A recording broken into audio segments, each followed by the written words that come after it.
It's never too late. Never too late.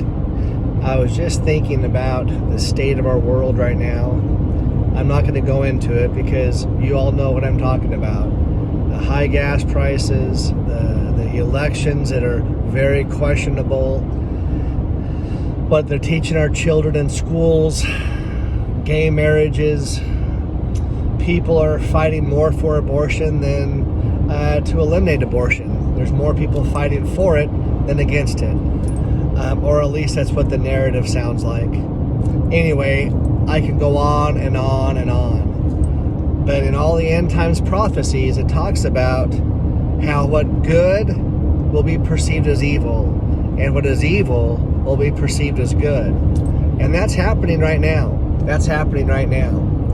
And we have to ask ourselves, why is God not blessing our country? Why is God not blessing our world right now? Well, think about it. How is it in His nature to bless us when we are doing everything against Him? It makes no sense. It makes absolutely no sense.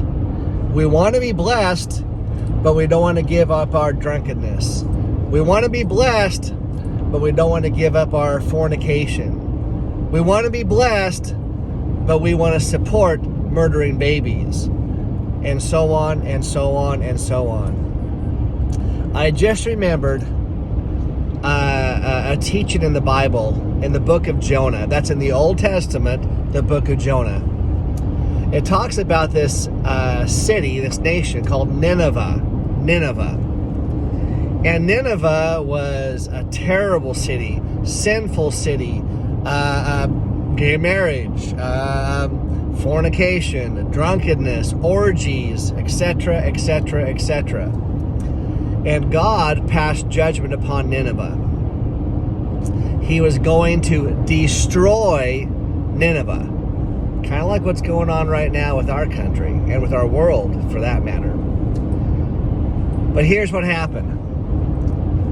God sent a messenger to Nineveh. His name was Jonah. And Jonah told the people of Nineveh to repent of their sinful ways, ask for forgiveness, and they would be spared. They would be spared. They had 30 days. I think it was 30 days. Yeah, 40 days. I'm sorry. 40 days to turn their world around, to stop doing the things that they were doing, to repent of their evil ways. And if they did these things, God would spare them. He would spare them. Well, guess what? They did. They did. They turned away from their evil ways. They repented of their sins. They began praying. They began worshiping the Lord, and God spared them. In fact, He flourished them. He flourished them. You guys, we're in the same situation as Nineveh. We're sinful. Look at our world today. Boys wanting to be girls, girls wanting to be boys, murdering millions and millions and millions of children a year. I'm not going to go into it, but you all know what I'm talking about. But here's our opportunity. We can repent. We can turn away from our evil ways. We can start praying again. We can become a praying nation. And God, in His divine nature, could spare us. He could spare us. Because right now, it's looking pretty bleak. Looking pretty bleak. So that's my thought for the day. Let's repent. Let's ask for forgiveness. Let's turn towards God and away from this world. Don't pursue money. Don't pursue all the fancy things in life. If you happen to be blessed with those things, that's great. But don't make those things your idols. Don't put those things before God. Don't do that.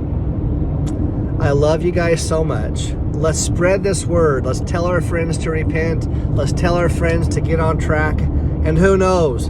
God might spare us. He might just spare us. Love you guys. Have a blessed day.